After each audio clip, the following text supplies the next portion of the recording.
ഇനി നിന്നോട് ആരെങ്കിലും ലൈനുണ്ടോന്ന് ചോദിച്ചാലേ എന്റെ പേര് പറഞ്ഞാൽ മതി. എന്തിനാ? നിനക്കെന്നെ ഇഷ്ടം എനിക്കറിയാം. അതിന് എനിക്ക് നിന്നെ ഇഷ്ടല്ലല്ലോ. ഒന്ന് പോടി എന്നാണ് പറയാണ്ട്. സത്യമായിട്ടും എനിക്ക് നിന്നെ ഇഷ്ടല്ല. ആണോ? എന്ന് ഞാൻ ഒരു കാര്യം പറയട്ടെ,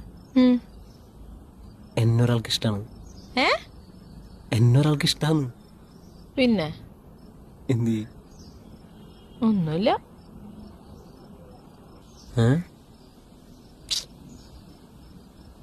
നിനക്ക് നീ കുഴപ്പമുണ്ടോ? എനിക്കെന്ത് കുഴപ്പം? കുഴപ്പമില്ല. എന്നാ ഞാൻ അവളോട് ഇഷ്ടം പറയട്ടെ? വേണ്ട. അതെന്താ? എനിക്കിഷ്ടല്ല. ആണോ? അപ്പൊ ഇനി ആരെങ്കിലും ലൈനുണ്ടെന്ന് വെച്ചാൽ എന്താ പറയും? നിന്റെ പേര് പറയും. ആണോ?